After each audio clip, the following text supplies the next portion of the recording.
Good evening to one and all, and welcome back. This is Uday sir, and today I am going to teach you and introduce you the narration. Let me tell you first, what is narration?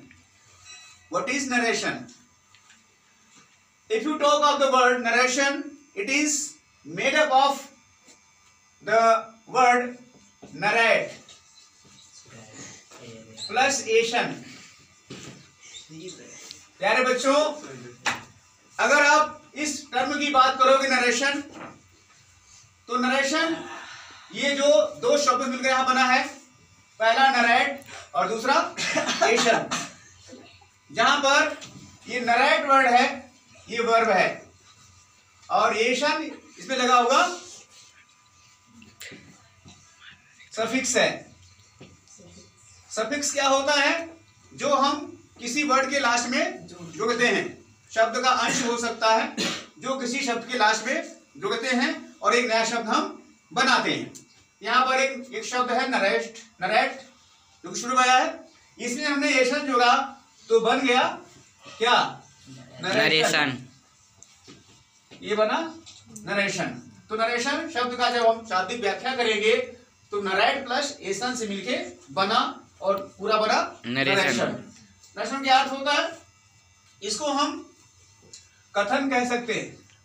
कथन चाहे कथन कहें या हम इसको वक्तव्य भी कह सकते हैं। वक्तव्य, चाहे वक्तव्य कहिए या कथन कहिए, दोनों बात यहाँ पर लगभग समान है। आइए हम चलते हैं आगे। ये है क्या, यानी इसे हम परिभाषित कैसे करें?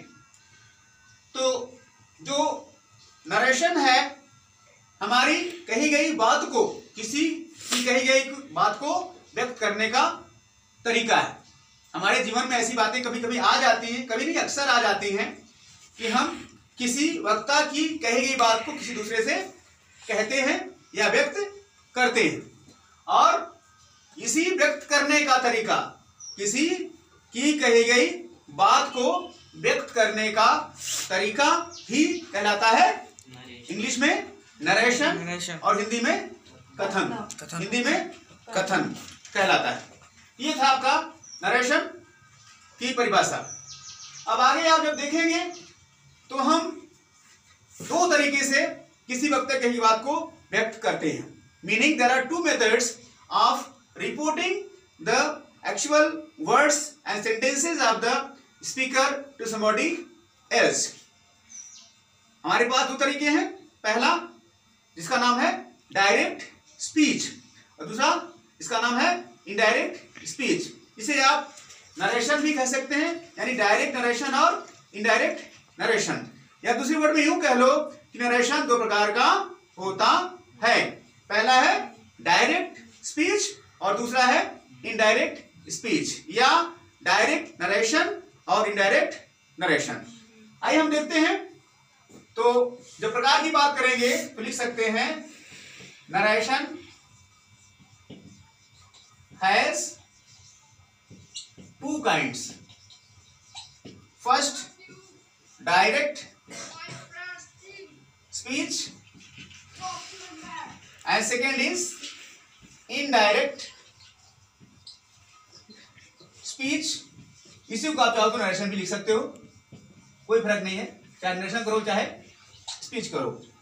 डायरेक्ट स्पीच इसको भी नरेशन भी कह सकते हैं। ये है डायरेक्ट स्पीच और इनडायरेक्ट स्पीच। नरेशन दो प्रकार का होगा, पहला डायरेक्ट और दूसरा इनडायरेक्ट। आइए हम देखते हैं कि ये डायरेक्ट स्पीच क्या है। What is direct speech? We have to know it. तो हमने भी बताया था नरेशन किसी वक्ता की कही गई बात को व्यक्त करने का तरीका है। उसी बात को ध्यान रखते हुए हम यहाँ जब डायरेक्ट सी बात करते हैं, तो जब किसी वक्ता की कही गई बात को हम कहते हैं ज्यों का त्यों, उसमें कोई हम चेंज नहीं करते।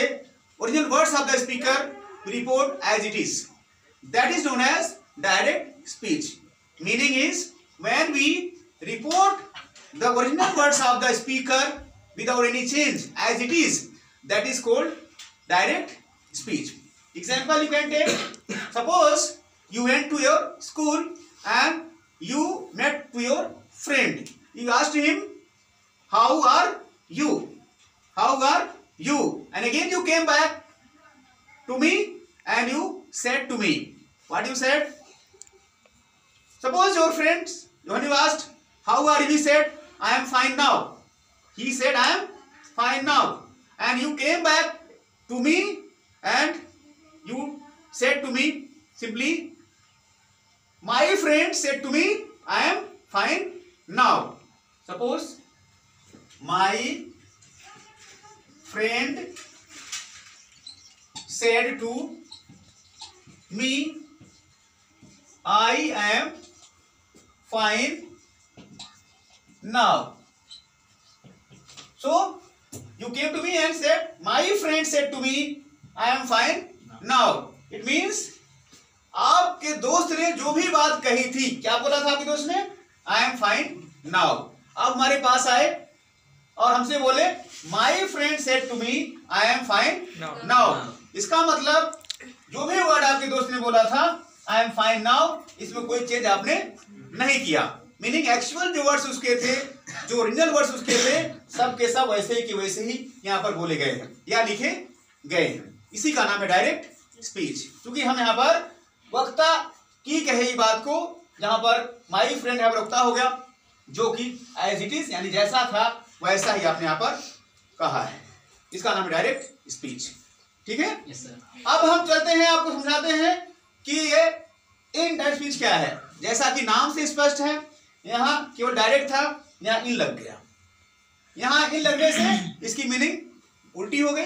इन means not, direct means direct, not direct. It means जब हम वक्ता की कही गई बात को हम जब कहते हो नहीं कहेंगे, बल्कि अपने शब्दों में कहेंगे, उसका सारांश लेकर के हम कहेंगे या बदले हुए ढंग से हम कहेंगे, इसका नाम होगा इनडायरेक्ट स्पीच। इस शब्द में कह लीजिए कि जब वक्ता की कही गई बात को ज्यों का त्यों ना कह करके उसका सारांश लेकर के कहा जाता है किसी तीसरे आदमी से, उसका नाम है इनडायरेक्ट स्पीच। मान लीजिए इसी बात को यहाँ लिखा है, my friend said to me, I am fine now. उसको अगर हम ऐसे कह दें, my friend told me that he was fine, FINE, fine then, he was fine then, full stop. हमें क्या मिला? My friend told me that he was fine then. क्या मिला यहाँ पर आपको? बहुत सारे चेंजेस आपको यहाँ पर देखने को मिल रहे हैं। यहाँ देखिए सेड था, यहाँ क्या हो गया? टोल्ड हो गया। यहाँ पर टू भी हट गया। यहाँ देखिए सिंगल कॉमा, डबल कॉमा सारे हट गए। क्या लग गया यहाँ पर? दैट हो गया। यहाँ पर आई था, यहाँ ही हो गया। यहाँ आई एम था, यहाँ वाज हो गया। यहाँ फाइन लिखा गया। यहाँ नाउ का यहाँ पर देन हो गया। यानी कि हमें बहुत सारे चेंजेस यहाँ पर देखने को मिले और इसी का नाम है इनडायरेक्ट स्पीच। ठीक है? Any problem? No sir. Now come to the point. हमें यह देखना है कि चेंजेस इतने ज्यादा हो गए, कैसे हो गए? इसके लिए कुछ सिस्टम है, कुछ रूल है जो हमें सीखना है। लेकिन उसके पहले हमें कुछ और सीखना है, थोड़ा और विस्तार करना है इसे। इतने से बात नहीं बनेगी, कुछ और चाहिए हमको। क्या चाहिए? थोड़ी सी विशेषता हमको जाननी होगी डायरेक्ट स्पीच की और इनडायरेक्ट स्पीच की। ठीक है? इसे हमें सीखना है। आइए हम बात करते हैं डायरेक्ट स्पीच की विशेषता क्या है, इसे हम देखेंगे, फिर आगे हम बढ़ेंगे। आइए देखें, जब बात करते हैं डायरेक्ट स्पीच की, यहाँ पर सेंटेंस का होता है दो पार्ट, होता है दो पार्ट। असल में यहाँ हमें देखना पड़ेगा दो पार्ट में। एक पार्ट ऐसा है, चोर नंबर 1 जो कि जेल में बंद है, जो कि जेल में बंद है। आई एम फाइन नाउ। देखिए जेल की दीवार, यहाँ पर है डबल इनवर्टेड कॉमा में, यहाँ भी है, ये बंद है, चोर नंबर 1 जो कि जेल में बंद है। और चोर नंबर 2 चोर फरार भाई, ये फरार हो गया बाहर, ये बाहर है, दोनों चोर हैं, एक चोर जेल में बंद है और दूसरा चोर जेल से फरार है। ठीक, मतलब ये निकला कि डायरेक्ट स्पीच का 2 पार्ट होगा। पहला पार्ट बंद होगा किसमें, डबल इन्वर्टेड कॉमास के अंदर, और दूसरा पार्ट मुक्त होगा डबल इन्वर्टेड कॉमास से, यानी उसके बाहर होगा। ठीक है, अब जो पार्ट डबल इन्वर्टेड कॉमास के अंदर है इसे हम कहते हैं रिपोर्टेड क्लोज। क्या कहते हैं, बोलिए क्या कहते हैं, रिपोर्टेड क्लोज, CLAUSE,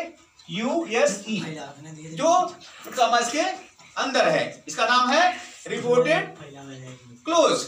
हालांकि इसे हम रिपोर्टेड स्पीच भी कह सकते हैं, no problem, you can call it anything that you like, whether reported speech और reported clause, there is no problem, nothing, both are correct.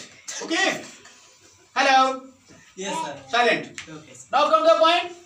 Now when we talk of the portion that is out of the double inverted commas, जब बात करते हैं हम बाहर वाला portion, यानी second part जो कि बाहर है, इसमें समझने की जरूरत है।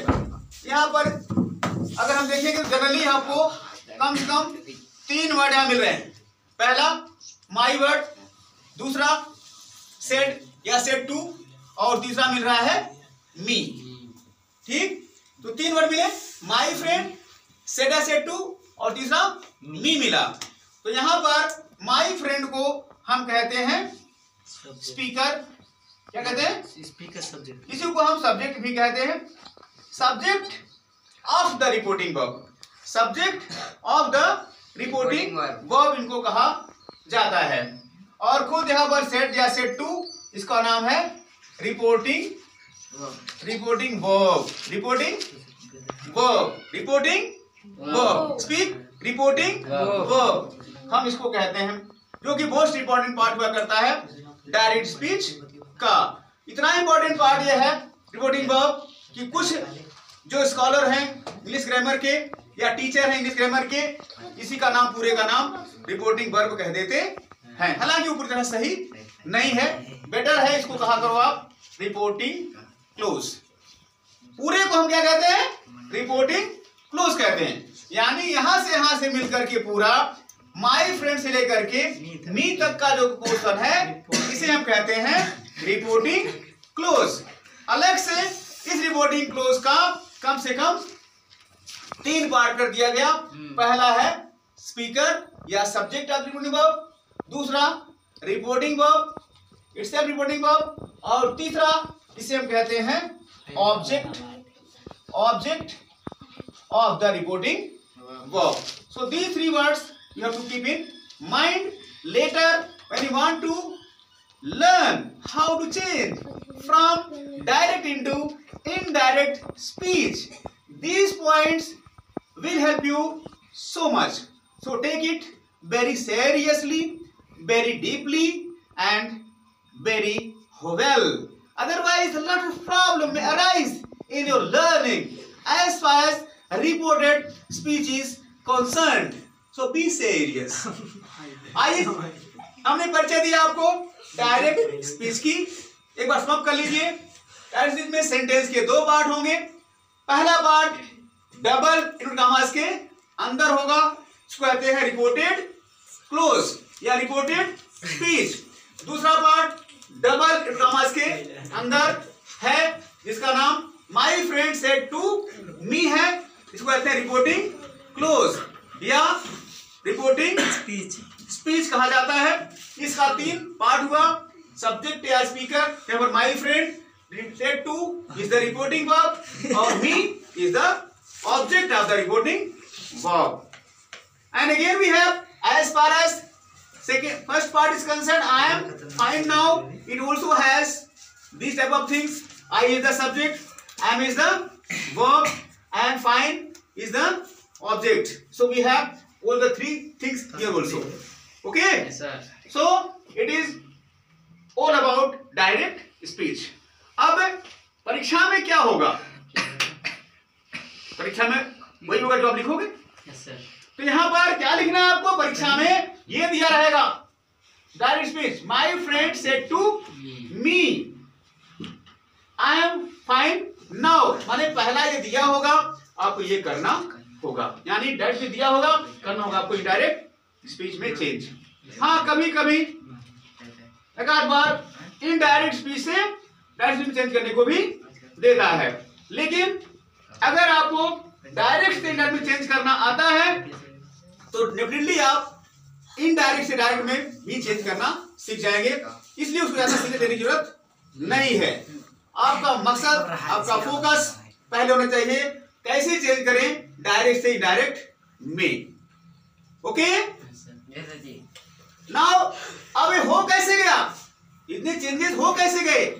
मतलब कि सेड का टोल्ड हो गया, यहाँ सारे कॉमास हट गए, दैट लग गया, आई का ही हो गया, आई एम का वाज हो गया, नाउ का देन हो गया, सारा कुछ हो कैसे गया, यही हमें सीखना है. अब यहां पर हमें चाहिए रूल. क्या चाहिए? रूल या सिस्टम हम इसको कह सकते हैं. तो आप लोग सिस्टम लिखें. इसको चेंज करने के लिए हमारे पास जो रूल है उसे लिखें. डायरेक्ट से चेंज करने के लिए हमारे पास सिस्टम है, उसे लिखें. और सिस्टम क्या है उसे हेडिंग दीजिए, how to change from direct into indirect speech. How to change from direct into indirect speech. यहां से आपका रूल शुरू होगा. तो बच्चों आपको पता होना चाहिए कि डायरेक्ट से इनडायरेक्ट में चेंज करने के लिए हमारे पास कम से कम दो रूल्स है. पहले का नाम है जनरल रूल्स और दूसरे का नाम है स्पेशल रूल. तो how to, you can write how to change from direct DIRECT into INTO indirect DIRECT direct speech. यहां पर हमारे पास डायरेक्ट में चेंज करने के लिए हमारे पास दो रूल हैं. पहला है general rule, GENERAL, general rules. कौन क्या होता है rules? Way rules, the rules which are equally applied or followed for all types of the sentences to change from direct to indirect speech are called general rules. अर्थात वे नियम या वे rules जिसको हम हर प्रकार के सेंटेंस में, अर्थात चाहे सेंटेंस असर्टिव हो, चाहे सेंटेंस इंट्रोगेटिव हो, चाहे सेंटेंस इंपरेटिव हो, एक्सप्लेनेटरी हो, ऑपरेटिव हो, एनी टाइप ऑफ सेंटेंस, हर प्रकार के सेंटेंस में समान रूप से जिन रूल्स को हम लागू करते हैं या फॉलो करते हैं या यूज करते हैं उसका नाम है जनरल रूल्स. अलग से इसमें आपको तीन रूल्स मिलेंगे. पहला है person change. Person change. PERSON, person change.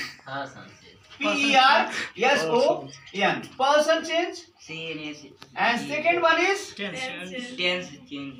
TENSECHANG.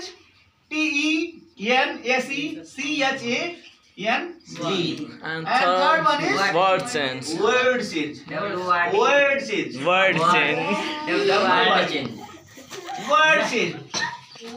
इस तरह से आपको कम से कम तीन रूल मिलेंगे. Person change, tense change and word change. Okay. Now talk of the special rule. दूसरा हमने बताया था स्पेशल रूल्स. तो रूल्स क्या हो सकते हैं? The rules which are different for different types of the sentences. Suffix. Meaning is the rules which are different for different types of the sentences are called special rules. अर्थात हिंदी में वे rules जो अलग प्रकार के सेंटेंस के लिए अलग प्रकार हुआ करते हैं, इन्हें हम कहते हैं स्पेशल रूल्स। आपको पता होना चाहिए ऐसे सेंटेंस जब आप सीखते हो डायरेक्ट चेंज करने के लिए तो उसमें रिपोर्टिंग वर्ब सेड या स्टेड टू हटा के टोल्ड लगाया जाता है। लेकिन वही रिपोर्टिंग वर्ब जब बात करते हैं हम इंट्रोगेटिव सेंटेंस की तो हो जाती है आस्क्ड या इंक्वायर्ड हो जाती है। लेकिन वही रिपोर्टिंग वर्ब सेड टू जब बात करते हैं हम इंपेरेटिव सेंटेंस की तो कभी रिक्वेस्टेड, कभी ऑर्डर्ड, और जब आगे हम कहते हैं एक्सक्लेमेटरी सेंटेंस में तो वही रिपोर्टिंग वर्ब हो जाती है एक्सक्लेम्ड। क्या हो जाती है? एक्सक्लेम्ड। ऐसे जितने प्रकार के सेंटेंस हैं अलग रूल बढ़ते जा रहे हैं, होते जा रहे हैं, इसी का नाम है स्पेशल रूल। इस बार रूल हम इस प्रकार के सेंटेंस में लेंगे और आपको समझाएंगे। यहां बात करते हैं हम लोग किसका? जनरल रूल्स की, जिसमें हमको 3 रूल सीखना है। पहला है पर्सन चेंज, और दूसरा है टेंस चेंज, और तीसरा है वर्ड चेंज। एक बात और, अगर इस चैप्टर को बहुत अच्छे सीखना है और ये सर यानी इसका मास्टर बनना है, ओके सर, तो इसके लिए आपको टेंस का नॉलेज होना कंपलसरी है। Yes sir. इसलिए हम आप चाहते हैं कि आप लोग इस चैप्टर को अच्छे से करने के लिए इसके पहले टेंस का एक बार रिवीजन कर लीजिएगा, क्योंकि हम टेंस के सहारे से ही इसको आगे सीखते हैं। ये रूल आपने देखा टेंस चेंज तो है ही, तो बिना टेंस का नॉलेज हुए कभी जिंदगी में आप इस चैप्टर को कभी अच्छे से सीख नहीं पाओगे। बच्चे कम से कम 2 साल इसी को सीखते हैं, हमने देखा हुआ है, सिखाया भी है, लेकिन 2-2 साल सीखने के बावजूद भी लोग या बच्चे कंफ्यूज रहते हैं। कारण उनका कंसेप्ट क्लियर नहीं है, ना टेंस का क्लियर है कंसेप्ट, ना सेंटेंस का क्लियर है कंसेप्ट, इसीलिए हमेशा वो कंफ्यूज रहते हैं। अगर आपको अच्छे सीखना है तो कम से कम टेंस का रिवीजन करना होगा आपको, और इसके पहले थोड़ी जानकारी आपको सेंटेंस की भी होनी चाहिए। तो आप लोग रिवीजन करिएगा। चलिए हम आगे चलते हैं। बात कर रहे थे हम जनरल रूल्स की, जिसमें पहला है आपका पर्सन चेंज। हाँ, इसके आगे बढ़ने के पहले मैं आपको बता दूं, जब बात करते हैं okay, welcome back dear children, we are doing how to change from direct into indirect speech. For this we have at least 2 types of the rules I told you previously. पहला था जनरल रूल्स और दूसरा special rules. हम लोग बात कर रहे हैं पहले यहाँ पर जनरल रूल्स की। तो जनरल रूल्स में जब बात करते हैं तो कम से कम आपको 3 रूल्स मिलेंगे।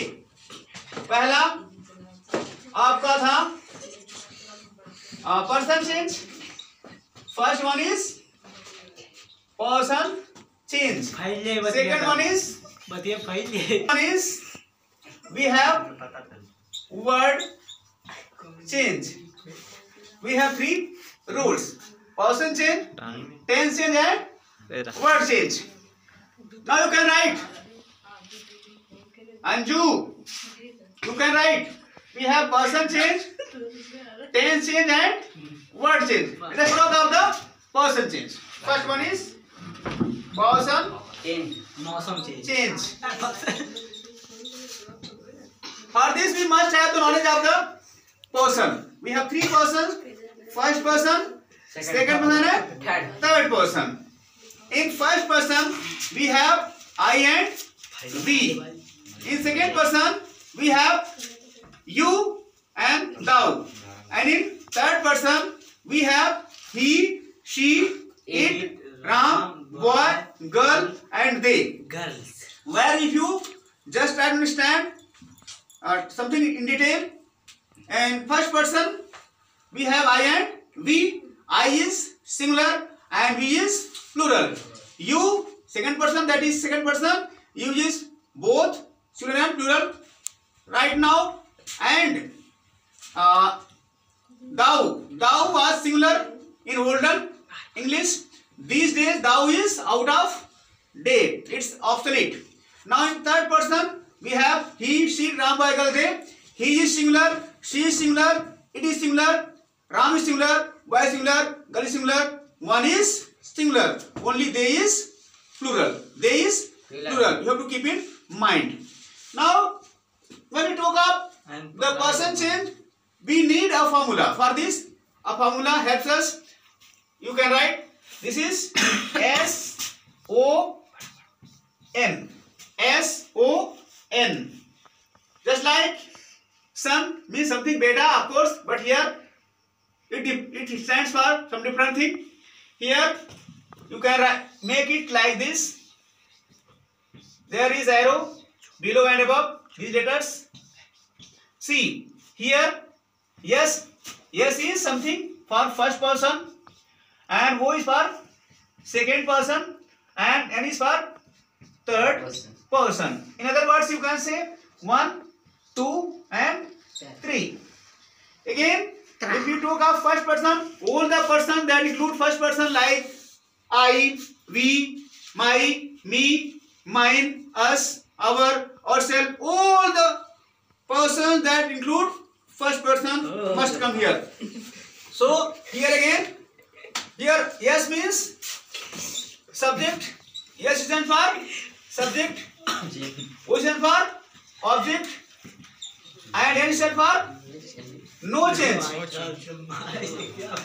It stands for no change. Now, if you talk of this one below the letters, it stands for ये किसके लिए आता है नीचे वाला? ये आता है आपका रिपोर्टेड स्पीच. रिपोर्टेड स्पीच के लिए ये आता है. और ऊपर जो ध्यान देख रहे हैं आप, ये वाला पोर्शन जो ऊपर इसके है, ये आता है रिपोर्टिंग वर्ब के लिए. रिपोर्टिंग वर्ब के लिए आता है, या रिपोर्टिंग स्पीच के लिए आता है. तो कीप इन माइंड, जब हम बात करते हैं एस की, S stand for the first person, simplify first person changes according to the subject of the reporting verb. First person is changed according to the subject of the reporting verb. Again, second person is changed according to the object of the reporting verb. And third person is here to do. Third person requires no change. मतलब ये हुआ कि जब हम first person की बात करते हैं, रिपोर्टिंग वर्ब के सब्जेक्ट के साथ चेंज होता है, और सेकेंड पर्सन चेंज होता है रिपोर्टिंग वर्ब के ऑब्जेक्ट के अनुसार, और थर्ड पर्सन को चेंज करने की जरूरत नहीं है, ये बिना चेंज का रहता है. अर्थात इसमें कोई चेंज नहीं किया जाता. इस बात को आपको ध्यान रखना है. आप इसी को समरी के रूप में लिख सकते हैं. यस, आप लिख सकते हैं yes means first person.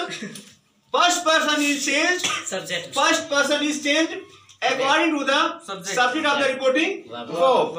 And wo stands for object, meaning second person is changed according to the object of the reporting verb. And N, that is for third person. Third person remains unchanged. In other words, third person requires no change. इतना ध्यान रखिएगा. Yes का मतलब first person के लिए first person change होता है reporting verb के सब्जेक्ट अनुसार, सेकेंड पर्सन चेंज होता है रिपोर्ट के ऑब्जेक्ट के अनुसार, और थर्ड पर्सन चेंज नहीं होता. ये था आपका पर्सन चेंज का rule. Any problem? No sir. It is the person change rule. Now come to the tense change. दूसरा स्टेप आपका है tense change. Okay, welcome back, dear children. We are doing the rules how to change from direct into indirect speech. Earlier we discussed person change. Now we are going to discuss the tense change. So the rule is something like this: if the reporting verb is in present or future tense, the tenses of the verbs of the reported speech are not changed or not changed. But if the reporting verb is in past tense, the tenses of the verbs of the reported speech are changed. Definitely they are changed. And how they are changed? If you want to know in Hindi, आप जान सकते हैं, यदि reporting verb present या future tense में आई हो, यदि reporting verb present या फ्यूचर टेंस में आई हो, तो रिपोर्टेड स्पीच में आई वर्ब में कोई चेंज नहीं किया जाता, यानी उनका टेंस नहीं बदलता। लेकिन यदि रिपोर्टिंग वर्ब पास्ट टेंस में आई हो, अर्थात रिपोर्टिंग वर्ब में कभी सेट लिखा हो, आस लिखा हो और बेड लिखा हो, कुछ ऐसा हो जो पास्ट टेंस का वहां सिंबल हो, तो रिपोर्टेड स्पीच में आएगा, जो सेंटेंस होगा या वर्ब होगी उसका टेंस बदलता है। वो कैसे बदलता है? हमारे पास एक चार्ट है, इसे आप लोग इसको देखें और याद करें, जो आपके लिए बहुत ही लाभदायक सिद्ध होगा। It will be very useful for you. You just write and learn this for tense change chart and rule. करते क्या है, आप बीचों बीच एक लाइन खींच दीजिए, यानी दो कॉलम बना लीजिए। यहाँ पर लिखिए पहले कॉलम में हेल्पिंग वर्ब, और यहाँ लिखिए their change, their change. So HB means helping verb and their change means उनका परिवर्तन। हिंदी में कहेंगे सहायक क्रिया, और यहाँ इनका परिवर्तन।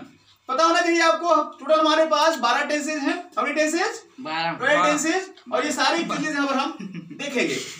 देखिए पहले आपका मिलेगा डू या डस, ये चेंज होता है डिड में, और इसके बाद होता है इज, एम, आर, चेंज होता है वज या वर में।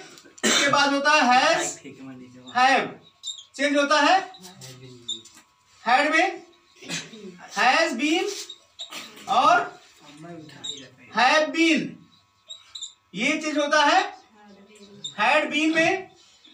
इसके बाद आता है डिड, डिड चेंज होता है हैड में। इसके बाद होता है वज या वर, ये चेंज होता है हैड बीन में। फिर बात होती है हैड की, इनको चेंज नहीं करना, अर्थात हैड चेंज नहीं होता। इसके बाद आता है आपका हैड बीन, साहब ये भी नहीं चेंज होते, इनको चेंज की जरूरत नहीं है। इसके बाद आता है शैल, क्या आता है? शैल होता है शुड में चेंज, और विल होता है वुड में चेंज, WOULD। इसके बाद होता है कैन, होता है वुड में चेंज, COULD, और मे होता है माइट में चेंज, MIGHT। अब इसके अलावा आपका मस्ट कई बार चेंज नहीं होता, और एक बार मस्ट का हो जाता है हैड टू। इसके अलावा आपके यहाँ पर could, COULD could, WOLD would, SHOLD should, और यहाँ पर माइट, ये कुछ ऐसे वर्ड्स हैं जिन्हें चेंज नहीं किया जाता। ये सारे अनचेंज हैं, ये चेंज नहीं किया जाता। अब यहाँ पर खाली हमने क्या लिखी है? हेल्पिंग वर्ब लिखी है। ध्यान दीजिएगा, डू डज जो है प्रेजेंट इंडेफिनिट की हेल्पिंग वर्ब है। चेंज हो रहा किसमें? डिड में, अर्थात डिड पास्ट इंडेफिनिट की हेल्पिंग वर्ब है। इसका मतलब present indefinite change into past indefinite. Again is, am, are the helping verbs of present continuous tense changing into was verb. Are the helping verbs past continuous. It means present continuous change into past continuous. Again we have has, have, helping verb of present perfect changing into had, that is past perfect. Has present perfect into past perfect. Again has been, had been, helping verb of present perfect continuous into had been, meaning past continuous. It means present perfect continuous into past perfect continuous. Again we have did, that is the helping of past indefinite here into had. It means past indefinite into had is past perfect, meaning past indefinite is changed into past perfect. Again we have was were helping of past continuous, it is changed into had been, that is past perfect continuous. It means past continuous is changed into past perfect continuous. Had is the helping of past perfect, it is not changing, meaning past perfect does not change. Again we have had been, it is also not changing as it is no change.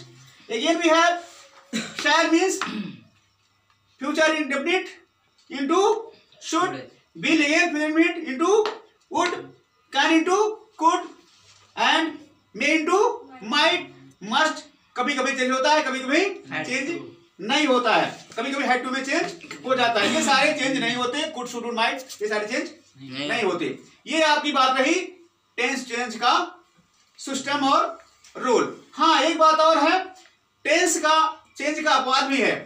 यदि reporting verb भले past tense में क्यों ना हो, अगर report में आया हुआ सेंटेंस किसी यूनिवर्सल ट्रूथ को शो कर रहा हो, या हैबिचुअल एक्शन को शो कर रहा हो, या हिस्टोरिकल इवेंट को शो कर रहा हो, या जनरल ट्रूथ को शो कर रहा हो, तब भी जो है टेंस जो रिपोर्ट स्पीच का है बदलता नहीं है। रिपोर्टिंग वर्ब भले ही क्यों ना पास्ट टेंस में आई हो।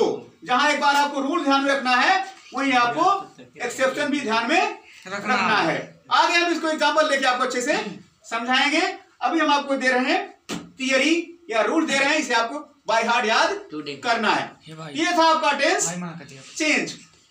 बच्चों चेंज है, इसका नाम है वर्ड चेंज। इसका नाम है वर्ड चेंज। इसीलिए आप लोग welcome back dear children, we are doing the rules how to change from direct into indirect speech.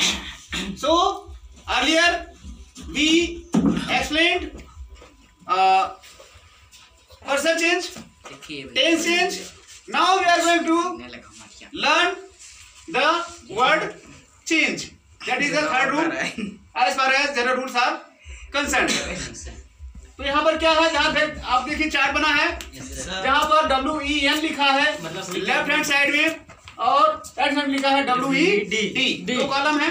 क्या है? पहले कॉलम में WEN लिखा है, इसका पूरा नाम है W for words, E for expressing, N for nearness, अर्थात वर्ड्स एक्सप्रेसिंग नियरनेस, हिंदी में निकटता सूचक शब्द। यहाँ W लिखा है WED, W for words, E for expressing और D फॉर डिस्टेंस, अर्थात words expressing distance, Hindi version दूरी सूचक शब्द।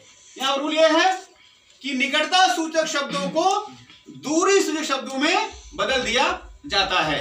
Meaning words expressing nearness are changed into the words expressing distance. कैसे, इस चार्ट में आपको समझ में आएगा।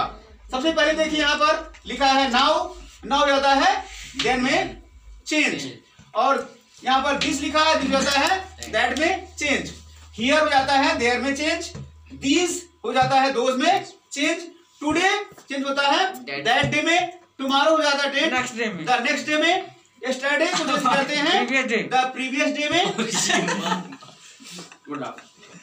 The day before yesterday change करते हैं 2 days बिफोर, और the day after tomorrow change करते हैं इन 2 days। चाहो तो आप विद इन 2 days भी लिख सकते हो। ये गो अगर आ गया कहीं तो चेंज करते हैं बिफोर में, और लास्ट का जो होता है प्रीवियस, काम का हो जाता है काउंटर से गो। इसके अलावा हेंस का होता है देंस, हिदर का होता है दिदर। क्लियर, इसका आपको ध्यान में रखना है। और कभी कभी जो है नेक्स्ट भी आता है, नेक्स्ट खाली नेक्स्ट, नेक्स्ट को द फॉलोइंग में चेंज किया जाता है। इस तरह से आपका हमने general rules person change, tense change और वर्ड चेंज, तीनों को आपको समझाया। अगले दिन यानी नेक्स्ट क्लास में हम सीखेंगे कैसे चेंज करते हैं डायरेक्ट से इनडायरेक्ट में। शुरू से पहला सेंटेंस लेंगे असर्टिव सेंटेंस। तब तक के लिए God bless you, bye bye, see you, take care.